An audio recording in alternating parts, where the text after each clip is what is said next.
अस्सलामुअलैकुम नाज़रीन, मैं हूं आपकी होस्ट हरीम बेग और आप देख रहे हैं अलखिदमत न्यूज़। हाँ, कोरोना का वेव आया हुआ है और ये जो हम दुनिया में देख रहे हैं, ये जो इंडियन वेरिएंट है जिसको डेल्टा वेरिएंट कहते हैं, जो हिंदुस्तान से आया है, ये बाकी सबसे ज़्यादा ख़तरनाक है। क्यों ख़तरनाक है? क्योंकि ये ज़्यादा तेज़ी से फैलता है और इसलिए मैं ज़रा शुरू में 2-3 आपसे बातें कर दूँ।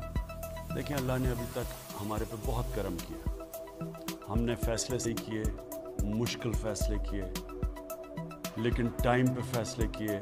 उसकी वजह से हमने अपने लोगों को भी बचा लिया, अपनी माइशत को भी बचा लिया और फिर लोगों को कोरोना से भी बचा लिया। और हमारी मिसाल दी जाती है दुनिया में। आपको पता है कि वर्ल्ड इकोनॉमिक फोरम के मुताबिक पाकिस्तान तीसरे नंबर पे वो मुल्क है जिसने सबसे बेहतरीन तरीके से ये 2 रास्तों के बीच में अपने मुल्क को बचा के निकल गया। यानी एक तरफ कोरोना, दूसरी तरफ अपनी माइशत को बचाना। तो पाकिस्तान उन 3 मुल्कों में से, और वो जो 2 ऊपर के मुल्क हैं, न्यूजीलैंड और हांगकांग गालिबन, वो छोटे छोटे मुल्क हैं। उनके लिए 40-50 लाख 60 लाख लोग होंगे।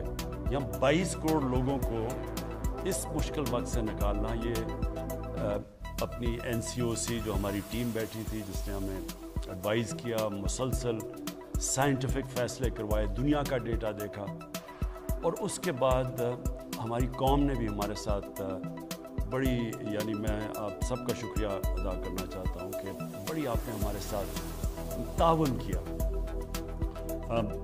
एक ख़ास चीज़ बताना चाहता हूँ कि मस्जिदें सारी दुनिया में रमज़ान में मस्जिदें बंद हैं। और अपने उलमा का ख़ास शुक्रिया अदा करना चाहता हूँ कि आपने वो जो SOPs हमने कहा था कि एहतियात करें मस्जिद, वो आपने किया। लेकिन ये जो चौथा फेज़ है, इसमें मैं कौन सा बात रखना चाहता हूँ, वो ये देखिए SOPs का सबसे आसान है मास्क पहनने से सारी दुनिया का भी तजर्बा है कि 60-70% चांस कम हो जाती है फैलने के। तो पहले तो मैं सबसे आपसे दरख्वास्त करूंगा कि मास्क, जिधर लोग ज़्यादा हैं मास्क पहने। बाहर फिर भी गुजारा हो जाता है अगर फासले पे लोग और खुला आसमान हो, लेकिन घरों के अंदर लोग, ज़्यादा लोग एक कमरे में कम जगह पे हैं, हमारा थोड़ा सा मसला हुआ। हमारी फेडरल गवर्नमेंट और सिंध गवर्नमेंट की कोशिश थी कि लॉकडाउन कर दें, और मैं फॉलो कर रहा था। लेकिन मसला क्या है, लॉकडाउन बिल्कुल ठीक फैसला है। अगर आप लॉकडाउन करेंगे तो उसका फैलाव कम हो जाएगा, क्योंकि अगर एक्टिविटी रुक जाएगी तो चांसेस है वो कम तेजी से फैलेगी। लेकिन मसला ये है कि हमें दूसरी तरफ देखना है कि लॉकडाउन से क्या हम अपने मुल्क को, अपनी माइशत को बचा लेंगे, और उसके बाद जो भूख पैदा होगी, जो फिर दिहाड़ी पर ख़ास तौर पर जो हमारे गरीब तबका है, वो कैसे गुजारा करेगा लॉकडाउन में? अगर मसलन वो अपने छाबड़ी है, उसकी छोटी दुकान है, टैक्सी है, ये सारे लोग जो पैसा कमाते हैं और फिर अपने बच्चों को खिलाते हैं, अपने घरों को खिलाते हैं, इनका क्या बनेगा? जब तक हम इसका जवाब आपके पास नहीं है, कभी लॉकडाउन ना करें। हिंदुस्तान ने अपनी तबाही कर। आज हिंदुस्तान के अंदर हालात देखें, गुर्बत देखें, उनकी माइशत का हाल देखें, वो किधर थी, पाकिस्तान किधर था। आज अल्लाह का शुक्र है पाकिस्तान किधर है और हिंदुस्तान की तबाही कितनी हुई, क्योंकि उनकी गवर्नमेंट ने एकदम लॉकडाउन कर दिया, सोचे समझे बगैर। तो बेचारे लोगों को क्या बनेगा, लोग ट्रैवल किस तरह करेंगे, बाहर से मजदूर काम करने आए देहातों से, उन्होंने इसका कुछ नहीं सोचा। उन्होंने ऊपर की क्लास का सोचा, जो हमारी तरह के लोग हैं, जिनको एकदम खौफ हो गया जब देख रहे हैं कि तेजी से फैल रही है, लोग मर रहे हैं, हम जानने वाले लोग। तो उन्होंने सिर्फ एलीट का सोचा, ऊपर के लोगों का सोचा, जो पैसे वाले हैं। उन्होंने नहीं सोचा कि वो नीचे जो लोग हैं, जो मेहनत कश बेचारे लोग हैं, उनका क्या बने। इसलिए सिंध गवर्नमेंट को सिर्फ हमारा ये जहन में डाल कि आप लोगों को भूखा नहीं देंगे,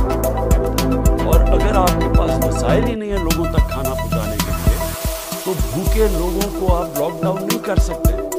मैं अगर मेरे बच्चे भूखे हैं घर में तो मुझे आप क्या कहेंगे कि नहीं जी आप बाहर ना जाएं क्योंकि लोगों को कोरोना फैल जाएगी।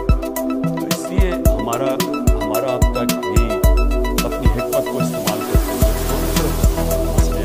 एक तरफ माशत है, एक तरफ हमारी कोरोना का फैल है, तो ये बड़ा सोच समझ के इसमें से निकलना। जो स्मार्ट लॉकडाउन है यानी कि इलाके जो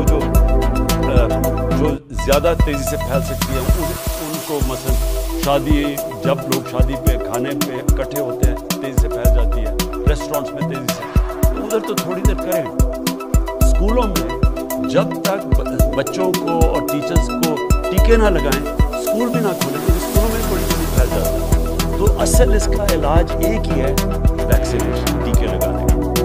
अभी तक पाकिस्तान ने 4 करोड़ 3 करोड़ लोगों को अब तक हम टीके लगा चुके हैं, और जिनके नहीं लगे, और ख़ास तौर जब आप समझते हैं कि उधर आपके काम है जिधर ज़्यादा लोग हैं, आपको फौरी तौर पे टीके लगवाने चाहिए। हम अब पूरी गवर्नमेंट कोशिश कर रही है कि कोई कमी ना हो हमारी वैक्सीनेशन, लेकिन इसका हल सिर्फ वैक्सीनेशन है, टीका लगाना। उसके अलावा अब हिकमत इस्तेमाल करते हुए हमें इसमें से निकलना पड़ेगा, लेकिन किसी से हमारी माइशत मुश्किल वक्त से निकली है और अल्लाह का करम है कि ऊपर जा रही है। हमने किसी सूरत लॉकडाउन करके अपनी माइशत को तबाह नहीं करना। अस्सलाम वालेकुम। जी हम बात करेंगे कहाँ से?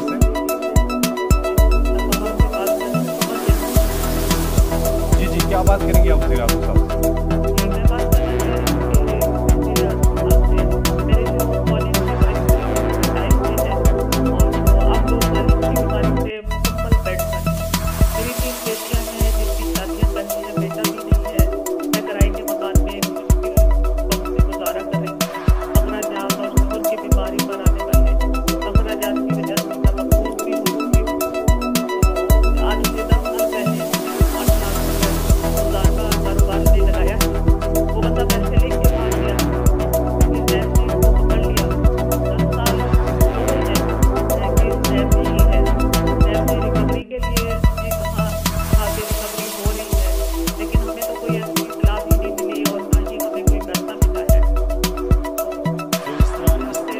करते हैं कि अगर आप इनको कांटेक्ट करके इनसे पूछ लेंगे तो हम पूरी कोशिश करते हैं कि आपका ये इसको जो केस है इसको हम जिसे सॉल्व करें। जी अगले को अगर हमारे साथ 922 ये नंबर आपको स्क्रीन पर भी आ रहा है, आप इसको कॉल कर सकते हैं 10 लाइन में इस नंबर पर, और हमारी कोशिश होगी कि ज़्यादा से ज़्यादा कॉलर्स को हम प्रोग्राम के अंदर शामिल कर सकें। अस्सलाम वालेकुम जी। आप कहाँ से और क्या बात करेंगे वज़ीर आज़म साहब? मैं तारुल सालिक इम्तियाज बोल रहा हूँ। टीवी के इलाका गुलशन कबीर कैटल के दामन से बोल रहा हूँ। मैं बड़ा खुशकिस्मत आदमी हूँ कि अपने मुल्क के पहले अब तक के ऐसे आउटस्टैंडिंग मिशनरी शफाफ मुखलिस और जिले वज़ीर आज़म से बात करने का शर्फ हासिल कर रहा हूँ।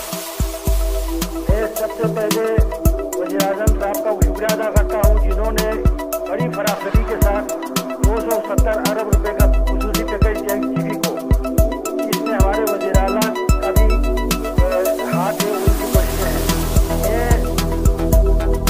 पाकिस्तान के हवाले से पाकिस्तान के हवाले से 3 है मसाइल की तरफ निशानदेही करना चाहता हूँ। उम्मीद है कि हमारे वज़ीर आज़म इस पर खुसूसी तवज्जो फरमाएंगे। पहला मसला ये है कि गिलगित बल्तिस्तान बहुत पसमानदा और सादा इलाका है और भुट्टो मरहूम की हुकूमत में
बात करेंगे जी वज़ीर आज़म साहब।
सबको मिले।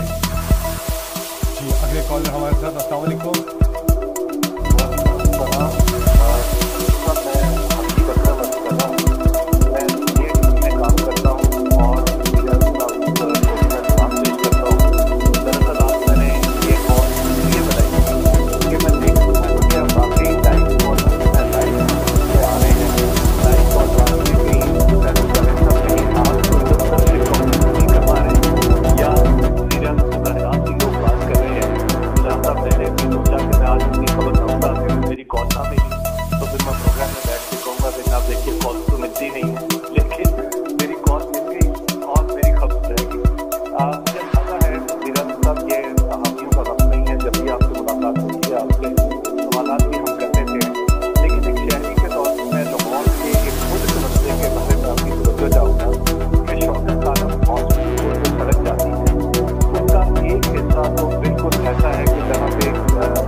सरबराह मुल्क के आज़ाद मीडिया से डरते हैं? वो कौन से ऐसे सरबराह होते हैं? या उन्होंने कानून तोड़ना होता है, या उन्होंने मुल्क की जो रूल ऑफ लॉ होता है, यानी तो बजाय कानून की बालादस्ती ताकत की बालादस्ती करनी होती है, वो हमेशा घबराते हैं क्योंकि वो नाजायज़ काम कर रहे होते हैं, और या फिर करप्ट होते हैं। अब मैंने अगर चोरी की हो, मैंने लंदन में मेरे अपार्टमेंट्स हो जो चोरी से मैंने बनाया, सारा वक्त आज़ाद मीडिया से डर लगेगा। मैं आपको ये वाज़ेह कर दूँ कि आज़ाद मीडिया जो आज़ादी राय है, ये एक मुल्क के लिए एक बहुत बड़ी नेमत है, क्योंकि ये हमारी तरह के लोगों को सारा वक्त आगे बढ़ता है। आपने बताया ना ये कि वहाँ 4 जगह लोग रुकते हैं, जॉर्ज टाउन जाते हैं, सड़क है, तो यही मीडिया का काम होता है, वॉच टॉक होता है। सिर्फ मीडिया से इख्तिलाफ तब होता है जब फेक न्यूज़ बनाई जाती है, प्रोपेगेंडा किया जाता है। गवर्नमेंट को मसलन ये जो EU की जो डिसइंफॉर्मेशन लैब में चीज़ें सामने आई हैं कि हिंदुस्तान ने फेक अकाउंट्स बनाए हुए हैं और उनको फीड कर रहे हैं पाकिस्तान से सहाफ़ी, जो पाकिस्तान फौज और पाकिस्तान के प्राइम मिनिस्टर के खिलाफ प्रोपेगेंडा कर रहे हैं। मेरा सिर्फ उधर मसला है, आप जो सही सहाफ़त है, मैं फिर से कहता हूँ, जो तनकीद होती है मुल्क के लिए बहुत बड़ी नेमत है। आपकी कॉल्स का सिलसिला जारी है। 051922490 ये नंबर है।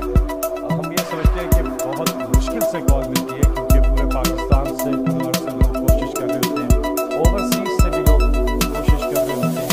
हमने लाइन्स बढ़ा दी हैं, ये एक नंबर जो है इसमें 10 लाइन्स अब हो गई, लेकिन बहरहाल आप कोशिश कर देखें, तला कामयाबी मिलेगी। अगले कॉल। जी अस्सलाम वालेकुम। जी कौन साहब, कहाँ से बात कर रहे हैं? जी जी, क्या बात करेंगे वज़ीर आज़म साहब से? अस्सलाम वालेकुम सर। जी वालेकुम सलाम। मैं मोहम्मद जहांगीर और गुलाम जी दुबई से बोल रहा हूँ सर। मैं फॉरवर्ड कोटे का रहने वाला हूँ। जी जी आ रही है आवाज़। मैं फॉरवर्ड कोटे का रहने वाला हूँ सर। ठीक है। मेरे साथ थोड़ा प्रॉब्लम आ रहा है कि मैं रिटायर कोटी हूँ। जी जी हेलो जी जी आप मैं रिटायर आर्टिस्ट हूँ। मैं इधर दुबई में आपने थोड़ा जान लिया और पेंशन बंद हो गई है। पहले 30 महीने बंद की गई है और मैं छुट्टी गया, जाने के बाद वो हाल की उन्होंने मेरे कम सारे पैसे लगे उसके ऊपर। तो मेरी आपसे गुजारिश है कि वो हमसे एनओसी मांग रहे हैं। तो एनओसी हमारे पास तो नहीं, हम अफगान खाने से कागजात के भेजते हैं लेकिन वो रिजेक्ट कर देते हैं। अच्छा, आप जब आपको कोई कॉल करेगा आप अपनी पूरी तफसील दें और इंशाल्लाह हम आपकी पेंशन बहाल करें। जी हमारे साथ अगले कॉलर जी अस्सलाम वालेकुम। जी अस्सलाम वालेकुम।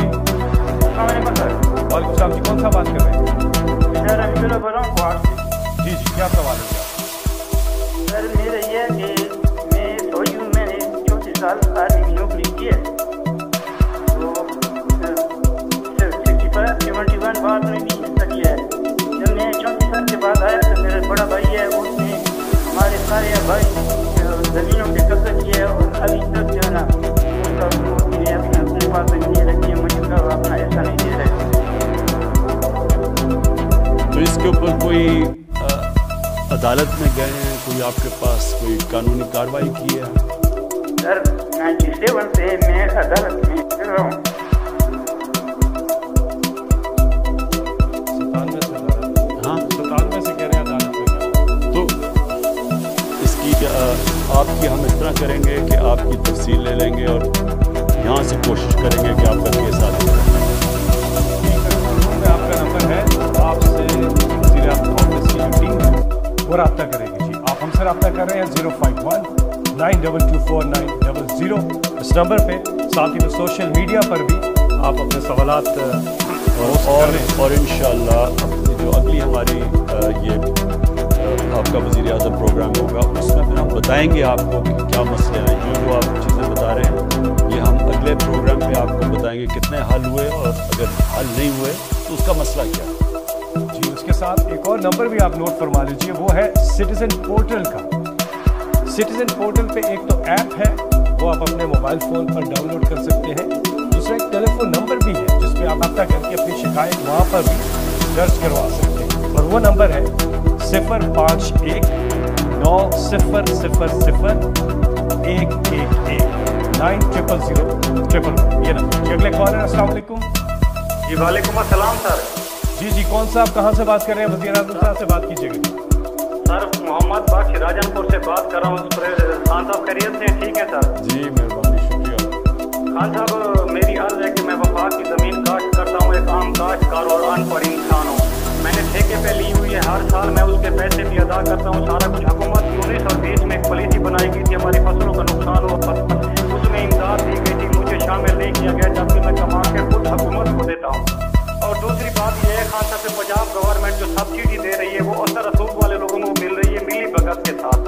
मैंने फैक्ट्री लाहौर तक अपने जोर लगाए हैं, दरखास्तें दी हैं, फोन भी किया है, किसी ने नहीं सुनी। हम काश्तकार हम एक मान बेचने जाते हैं तो हमसे 1 किलो इजाफी लिया जाता है। ऑनलाइन पेमेंट की हुकूमत कोई टैक्स नहीं लेती है। काश्तकारों को जब 600 से 1 लाख के पीछे इनकी ऑनलाइन पेमेंट आती है और टैक्स भी ले लेते हैं।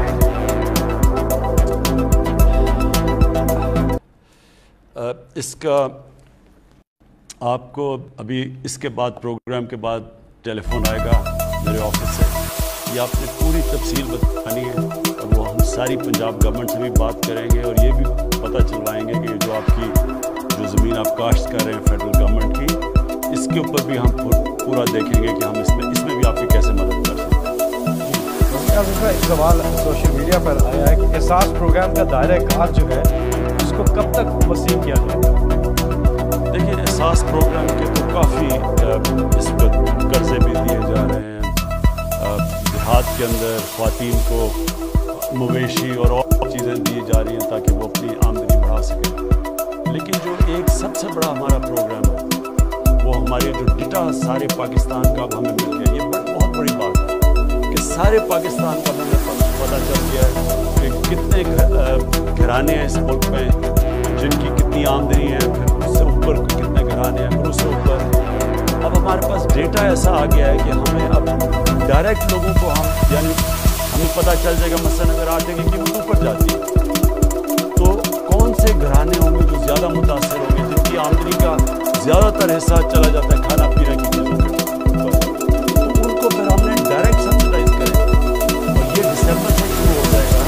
ये पहली दफ़ा पाकिस्तान में होगा कि हम 40% जो निचला तबका हमारा उसको डायरेक्ट हम उनको सब्सिडाइज करेंगे, यानी खाने पीने की चीज़ों के महंगाई से बचाने के लिए उनके पास डायरेक्ट सब्सिडी जाएगी। ये हमारा सबसे बड़ा प्रोग्राम है और इंशाअल्लाह दिसंबर में शुरू हो जाएगा।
सागर के नीले पानी पर छा जाते हैं शुभ सवेरे।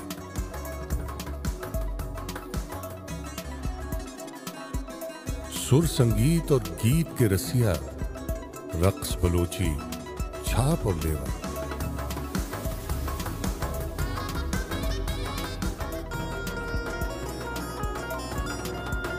बेंजो और सरोज के सुर हर दिल के आंगन में बसते हैं। ये ना हो तो सारे मंजर फीके फीके से लगते हैं। इस खित्ते के सीने में है सोने और हीरों की काने, मादनियात के अनजाने बेअंत खजाने। सोने और हीरों से रोशन मेरे बलूचिस्तान का दिल है, और ये खित्ता पूरे पाकिस्तान का दिल है। पाकिस्तान के हर खित्ते की अलग है खुशबू, जुदा है रंगत, हर खित्ते के निराले जज्बे, नई मोहब्बत, हंसता बसता ये गुलदस्ता एक तोहफा है।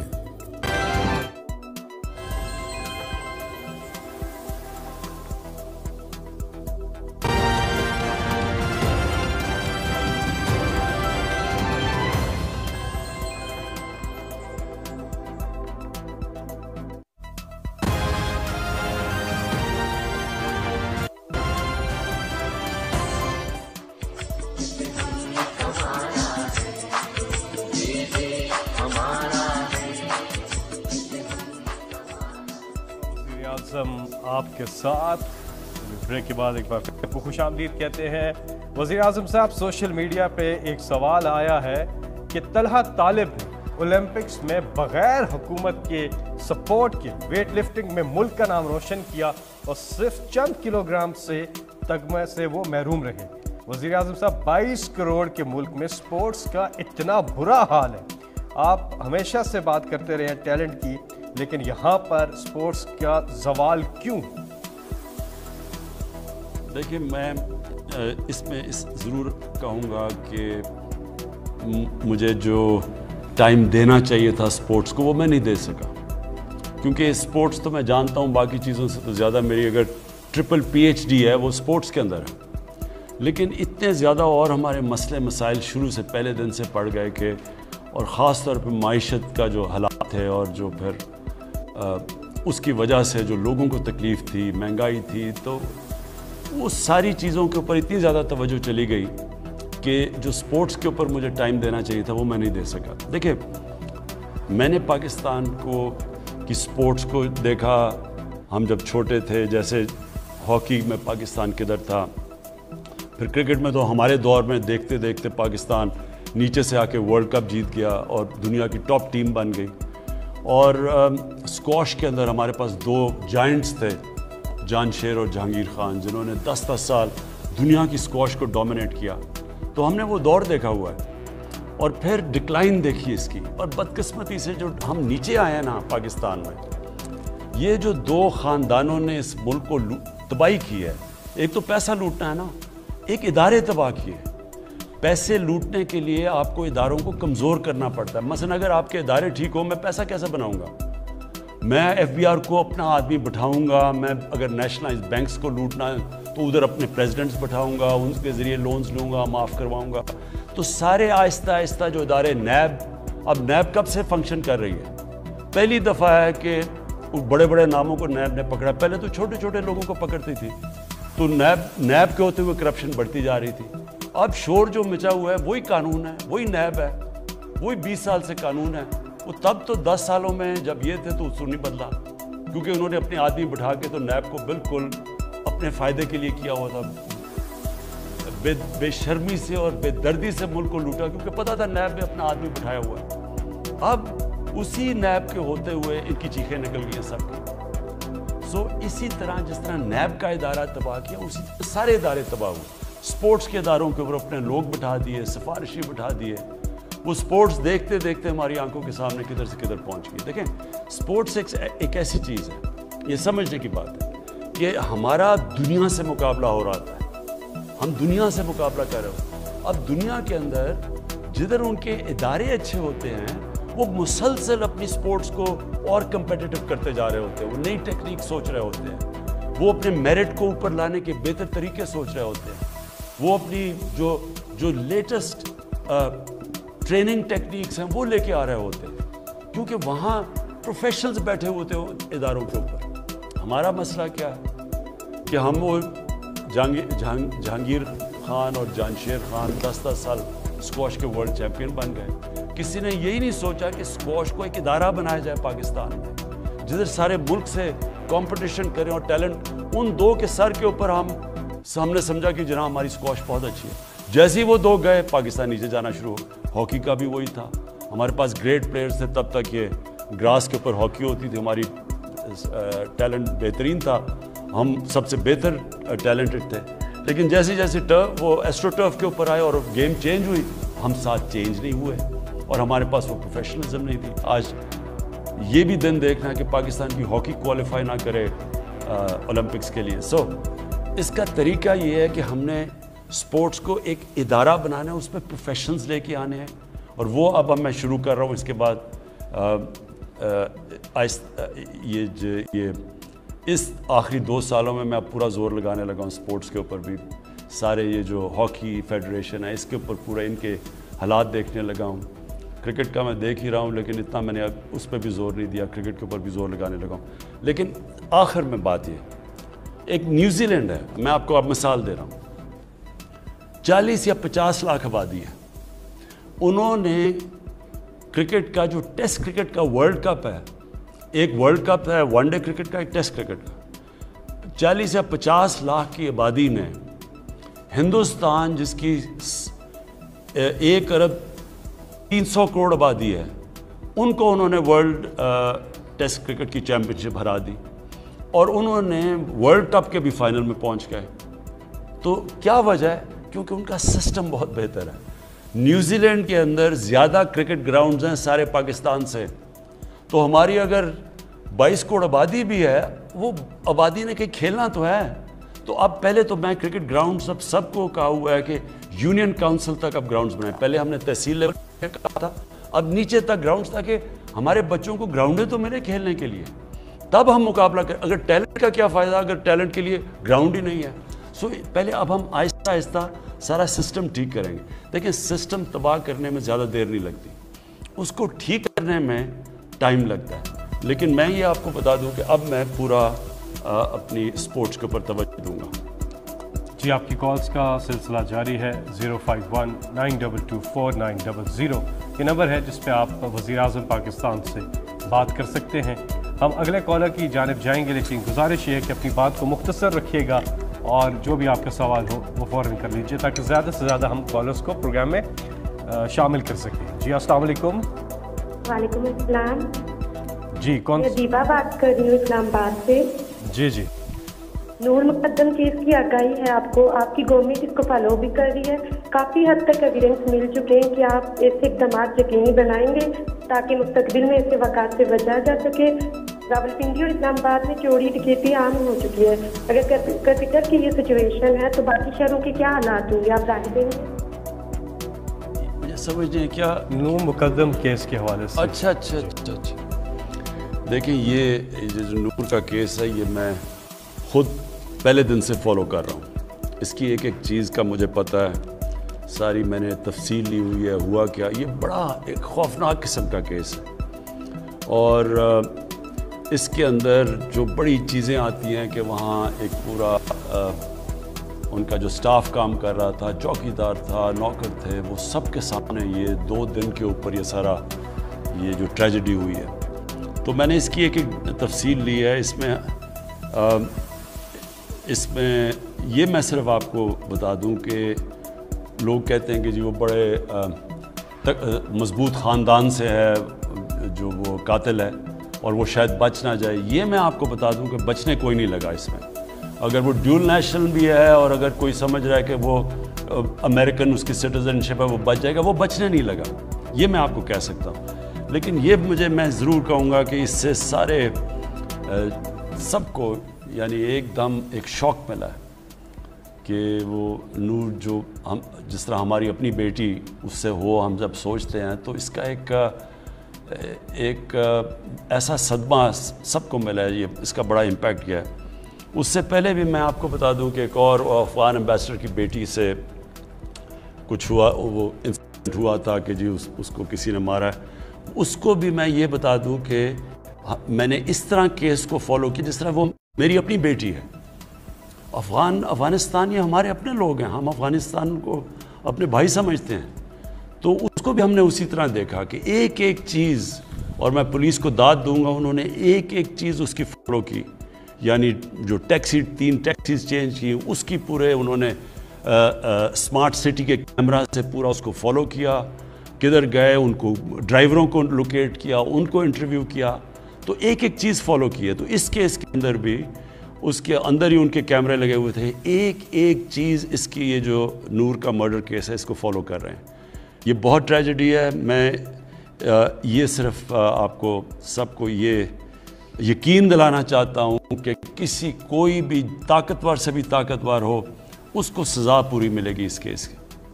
जी, हमारे साथ अगले कॉलर। अस्सलाम वालेकुम। जी, कौन?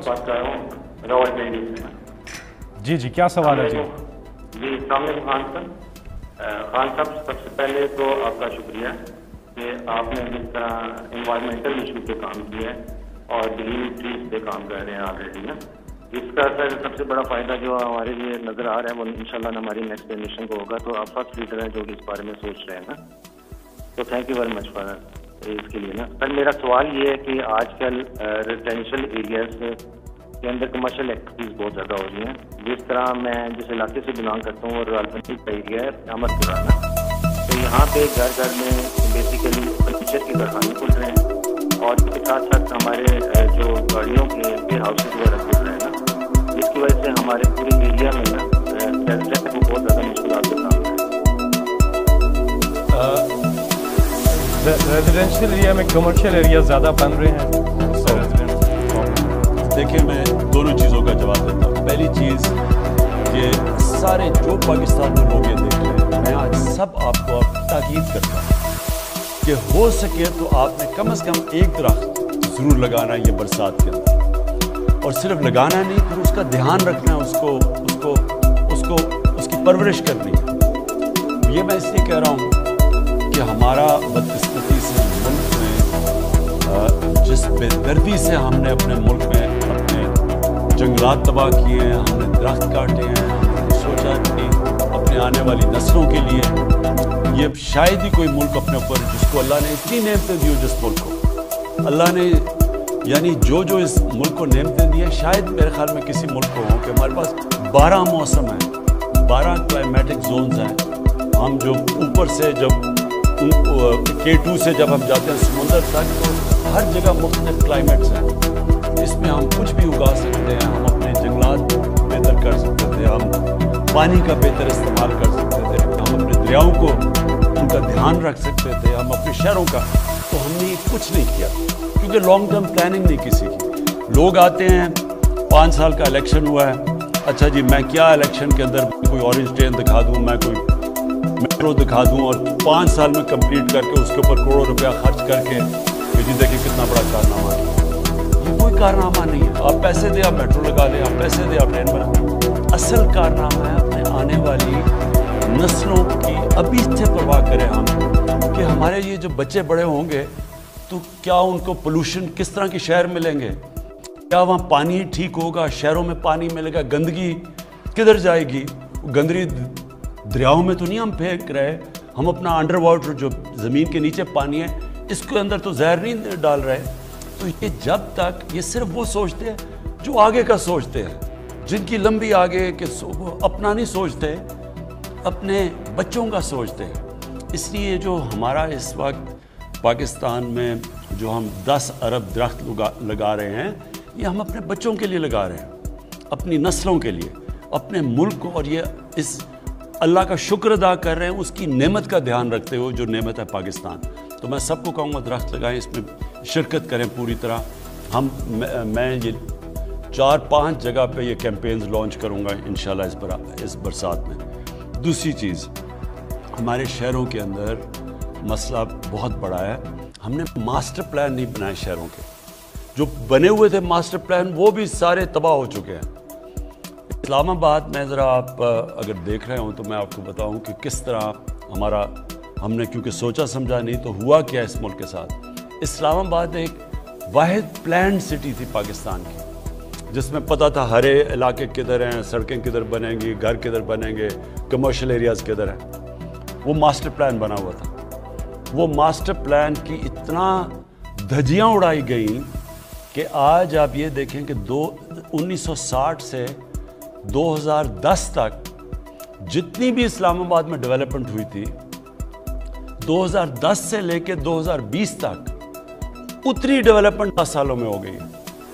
हमारे ग्रीन एरियाज चले गए हैं, यहाँ से लेके मरी तक जाएं तो रास्ते में सारी कंस्ट्रक्शन शुरू हो गई है। किसी ने ये नहीं देखा कि पानी किधर से आएगा, किसी ने ये नहीं देखा गंदगी किधर जाएगी, वो सारी रावल लेक में चली जाती है या जो जाता फिरने के लिए। तो अब मैंने हर जगह ऑर्डर किया है कि हर शहर के मास्टर प्लान बने। मास्टर प्लान का मतलब ये है कि शहर एक हद से आगे नहीं फैलेगा, क्योंकि हमारे हरे इलाके ख़त्म होते जा रहे हैं। उनको रोक देंगे शहरों को, शहर बजाय इधर जाने के ऊपर जाएंगे जो सारी दुनिया में। अब दुबई है, दुबई ऊपर गया हुआ है, अगर दुबई फैल जाए तो वो कहाँ से कहाँ पहुँच जाए। जिस तरह न्यूयॉर्क है, अब न्यूयॉर्क ऊपर गया हुआ है, अगर न्यूयॉर्क को इस तरह फैलना शुरू हो जाए तो वो न्यूयॉर्क में तो कभी ना वो पानी दे सकते हैं, ना बिजली दे सकते हैं, ना अम्यूनिटीज दे सकते हैं। लिहाजा हमारे अब शहरों को हमें रोकना पड़ेगा। और फिर जिधर हमने देखा नया शहर बनाएंगे, जिस तरह रावी सिटी बना रहे हैं लाहौर में। रावी सिटी का मकसद क्या है? पहले तो रावी को बचाना। रावी एक गंदा नाला बन चुका है, उसको डैम करके उसका पानी ऊपर ला के लेक बना के, ताकि लाहौर का पानी नीचे जा रहा है।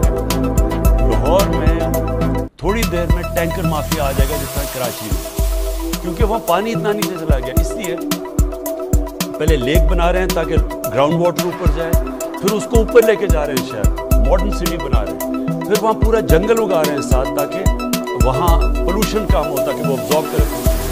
इसी तरह कराची में हमने बंडल आइलैंड का सोचा हुआ था, बदकिस्मती से सिंध की हुकूमत उसने उसको हमें बनाने नहीं देती, और मुझे कुछ समझ नहीं आती, क्योंकि सारा फ़ायदा सिंध का है। पैसे भी सिंध में, नौकरियां भी सिंध में, फ़ायदा भी कराची का, जो बच जाएगा कराची भी फैलता जा रहा है। और कोई वजह है जो उन्होंने रोका हुआ है। लेकिन शहरों को अब हमें रोकना पड़ेगा, मास्टर प्लान्स बनाने पड़ेंगे, ग्रीन एरियाज वहाँ बचाने पड़ेंगे, वो भी गायब हो गए।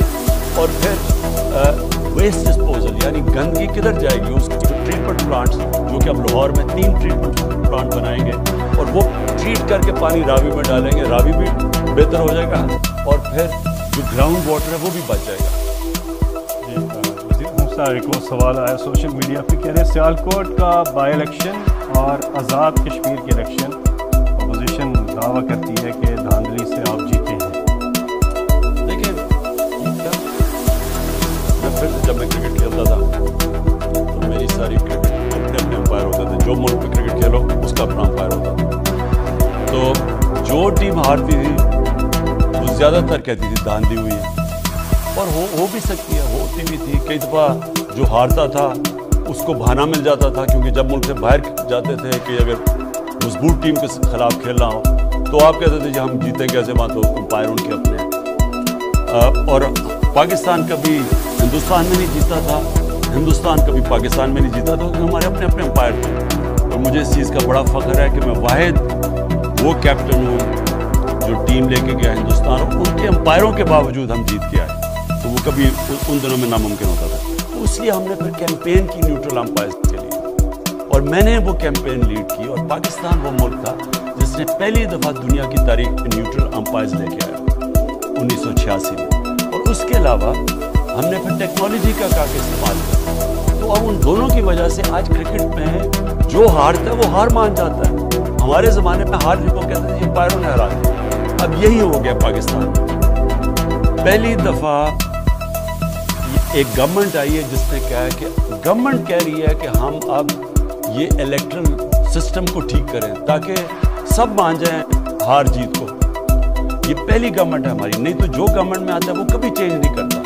क्यों चेंज करता? क्योंकि आप गवर्नमेंट में बैठे हो तो आप समझते हैं अमला आपका नीचे लगा होता है, सारा आप इलेक्शन कमिश्नर भी आप अगर गवर्नमेंट की मर्जी से आता है, इलेक्शन कमीशन भी वही होती है।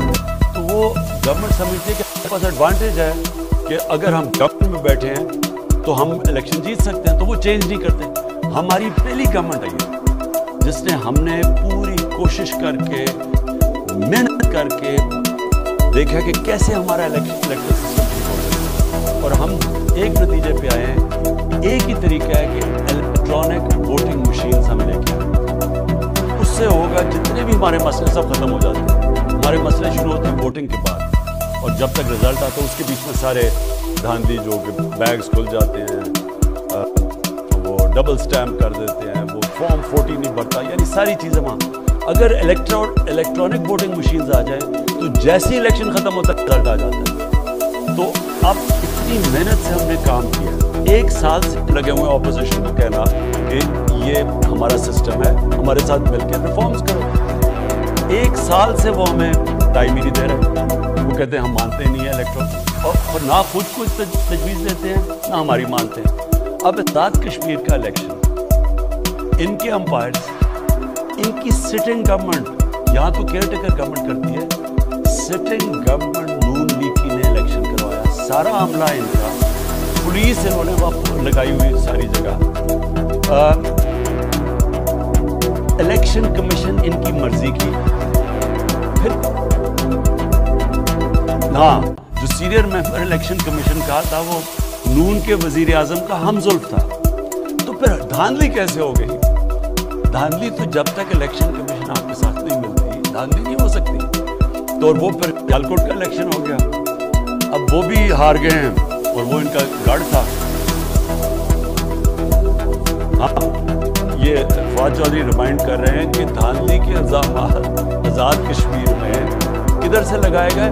वजीर आजम ने बैठ के वजीर आजम हाउस से लगाए।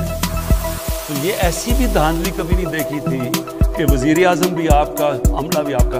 तो वो इसका हल एक है, इलेक्ट्रॉनिक वोटिंग मशीन्स, और इसके ऊपर हमने पूरा जोर लगा दिया है। हमने इसके ऊपर अपनी, हमारी जो साइंस एंड टेक्नोलॉजी की मिनिस्ट्री उन्होंने डेवलप भी कर दिया है। हम सारे मीडिया को दिखा रहे हैं। हम बल्कि चाहते हैं कि सारे जो मीडिया के इलेक्शन हैं, जो बार्स की इलेक्शन हैं, सारे वो इलेक्ट्रॉनिक वोटिंग मशीन से करवाएं। और इंशाअल्लाह ये फिर यानी आप कौम सब समझ जाएगी कि एक ही तरीका है कि सारे मसले जो धांधली के वो ख़त्म हो। जब अमेरिका में डोनाल्ड ट्रंप ने कहा कि धांधली हुई है, धांधली से हराया गया है, तो वो क्यों नहीं साबित कर सका धांधली? क्योंकि वहाँ इलेक्ट्रॉनिक वोटिंग मशीन थी, उसके ऊपर वो साबित ही नहीं कर सका, क्योंकि जिधर भी वो गया उन्होंने सारे रिजल्ट दिखा दिए। वही इसका हाल है पाकिस्तान में। कॉलर हमारे साथ, अस्सलाम वालेकुम जी। जी हेलो। वालेकुम अस्सलाम जी, कौन सा बात कर रहे हैं? जी जी, क्या सवाल है? सर हमारा सवाल ये कि हमारे यहाँ 1974 या उससे पहले के ये जो बिजली का सबसे बड़ा मसला है हमारे पास, लोड शेडिंग, तबाही है। और जो हमारे अब चौकी साहब अगर बाई रोड आएंगे देखेंगे जो खंबे के लगे हुए ना सीमेंट के 73 या 74 के, वो इधर तेज हवाएं चलती हैं, गिर जाते हैं, उन्हीं को रिपेयर कर देते हैं या कोई इस तरह कर देते हैं, मतलब कोई हाल नहीं है। तो मैं चाह रहा था ये मेरा सवाल क्या मतलब एक तरह से रिक्वेस्ट हमारी सर, तो इससे किया जाए। पहले बिजली का इन गर्मियों में बड़ी मुश्किलात का लोगों को सामना करना पड़ा, लोड शेडिंग भी ज़्यादा थी, गर्मी शदीद थी।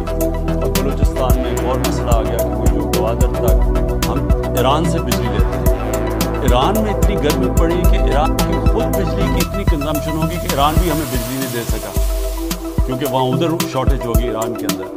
तो हमारा मसला ज़रा आपने समझा, हमने बिजली तो ज़्यादा बना दी पाकिस्तान में, लेकिन जो बिजली को पहुंचाने के लिए जो ट्रांसमिशन लाइंस हैं वो पुरानी है साहब। अब मसलन पेशावर है, जो ख़ास तौर पर पेशावर वैली के अंदर, वहाँ जो ट्रांसमिशन लाइंस हैं वो इतनी पुरानी है कि जब बिजली का प्रेशर बढ़ा तो जब हमने बिजली पहुंचाने की भी कोशिश की वो पहुंचती नहीं थी, क्योंकि वो ट्रांसमिशन लाइंस कैरी नहीं कर सकी थी। तो अब अगला है कि पूरा इन्वेस्टमेंट कर रहे हैं ट्रांसमिशन लाइंस को ठीक करने, नहीं लाने के लिए, ताकि वो बोझ बर्दाश्त कर सके।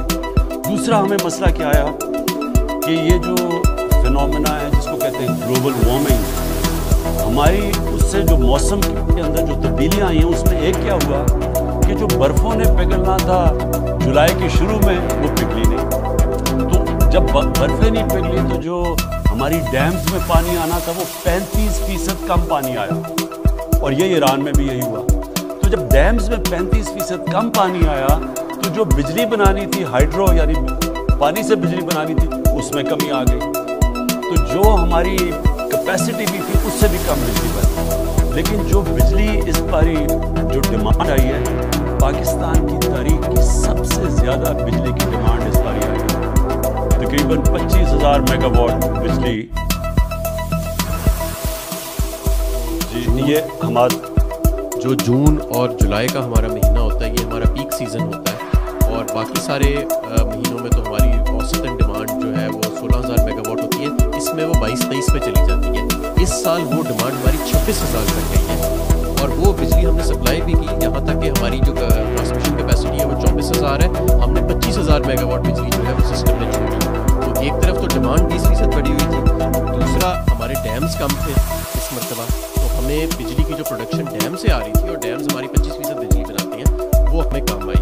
लेकिन इंशाअल्लाह ताला अब ये पिछले 2 हफ्ते से तो हमने गैर एलानिया लोड शेडिंग पूरे पाकिस्तान में बिल्कुल ज़ीरो पे हम ले गए हैं और अगले साल के लिए एक हमने मौसर प्लान बनाया है कि अगली गर्मियाँ आने से पहले ये जो हमारे ट्रांसमिशन के यानी बिजली की तरसील के बॉटलनेक्स हमें देखने में आए हैं, इन पे हम इंशाअल्लाह ताला काबू पा चुके होंगे। और अल्हम्दुलिल्लाह जिस तरह हमारी इंडस्ट्री ज़्यादा डिमांड जनरेट कर रही है तो हमारे पास उसको पीक सीज़न में भी मीट करने के लिए इंशाअल्लाह ताला एक मौसर निज़ाम है। जी यहाँ पे वक्त हुआ एक वक्त का, उसके बाद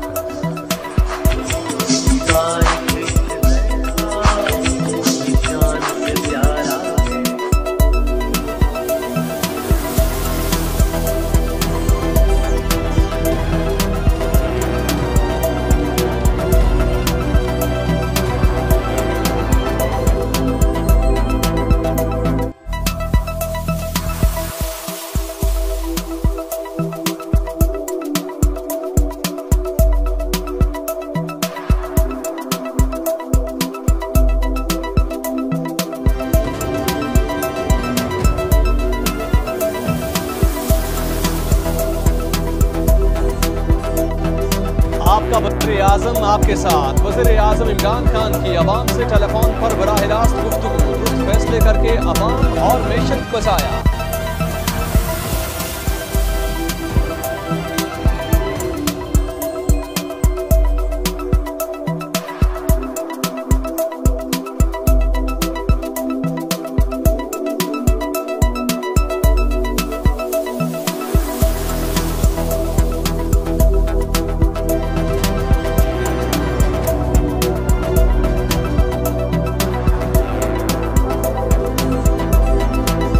आपका वज़ीर-ए-आज़म आपके साथ। वज़ीर-ए-आज़म इमरान खान की अवाम से टेलीफोन पर बराह रास्त गुफ्तगू, दुरुस्त फैसले करके अवाम और मेशत को बचाया। मुल्क की मेशत मुश्किल मरहले से निकल चुकी है। बदनवान हुक्मरान आज़ाद मीडिया से डरते हैं। सहाफ़त का किरदार और मस्बत तनकीद मुल्क के लिए एक नेमत होती है। एहसास प्रोग्राम के तहत कर्ज दिए जा रहे हैं। 40% निचले तबके को बराह रास्त सब्सिडी देंगे वज़ीर-ए-आज़म। पाकिस्तान में कोरोना की चौथी लहर आई हुई है। अवाम मास्क पहनने के साथ हिफाजती तदाबीर पर अमल करें। पाकिस्तान ने कोरोना के खिलाफ दुरुस्त और बरवक्त फैसले किए। पाकिस्तान उन 3 ममालिक में शामिल है जिन्होंने बेहतर हिकमत अमली से कोरोना पर काबू पाया। मुल्क में 3 करोड़ से ज्यादा अफराद को वैक्सीन की खुराकें लगाई जा चुकी हैं। वज़ीर-ए-आज़म इमरान खान।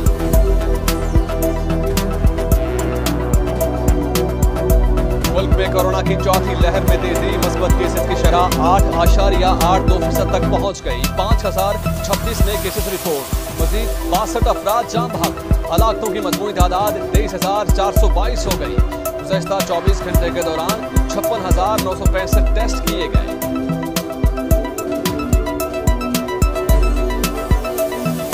हुकूमत का 8 अगस्त तक नाफिज लॉकडाउन में नरमी का ऐलान। डबल सवारी और प्राइवेट गाड़ियों में 2 अफराद की पाबंदी खत्म। दूध, दही और बेकरी शॉप्स 24 घंटे खुली रहेंगी।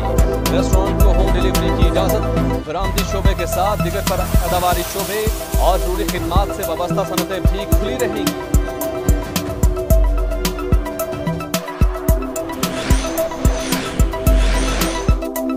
हेडलाइंस आप जान चुके हैं। किसी भी खबर की तफसील मालूम करना चाहें तो विजिट कर सकते हैं।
आज़म आपके साथ इस प्रोग्राम में। आपकी कॉल्स का सिलसिला जो है वो जारी है। नंबर आपकी स्क्रीन पर भी आ रहा है 0519224900।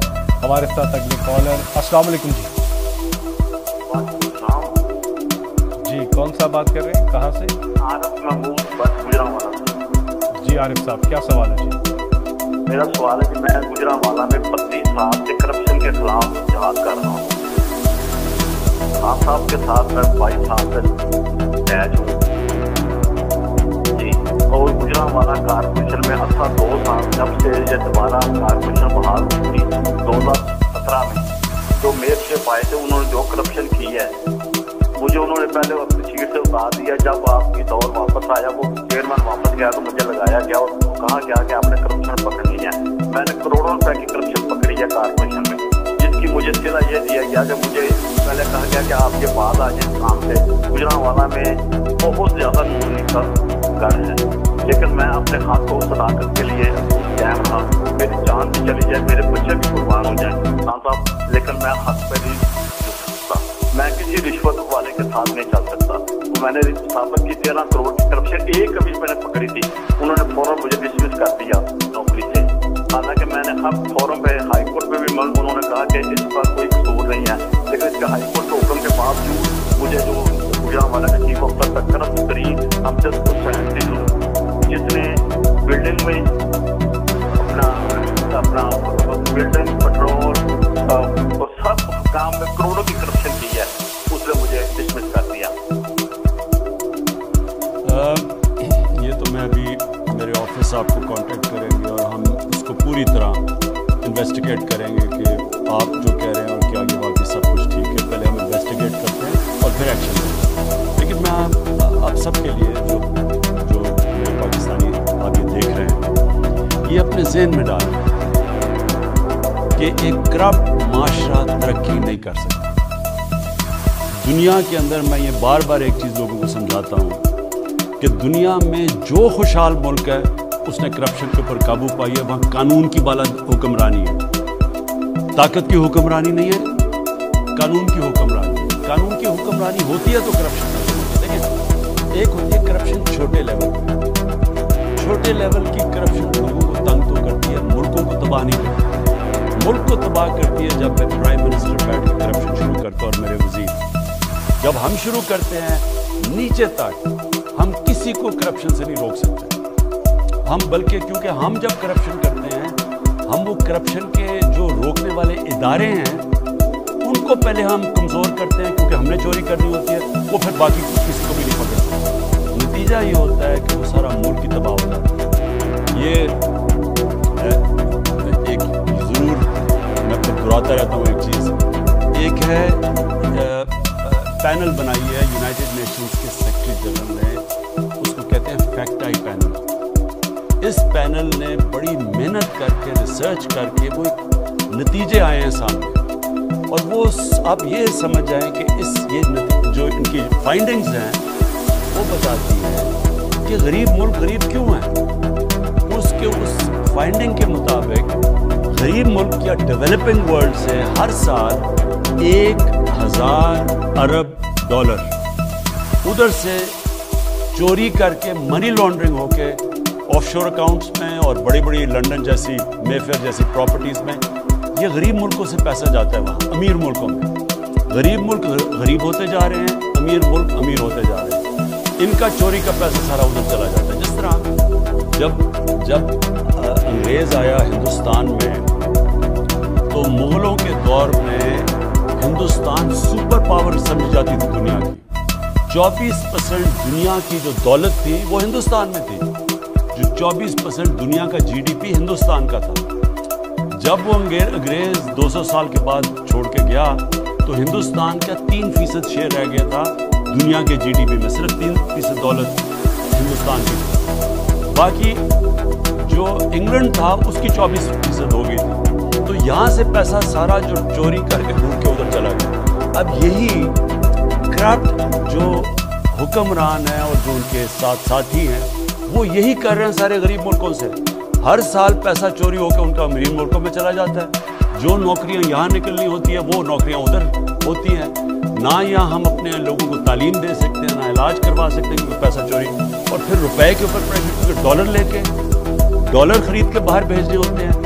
तो जब डॉलर की कमी होती है रुपया गिरता है, सारी चीज़ें महंगी हो जाती हैं जो बाहर से आप इंपोर्ट करते हैं। तो ये कितना बड़ा अलमिया है, ये जो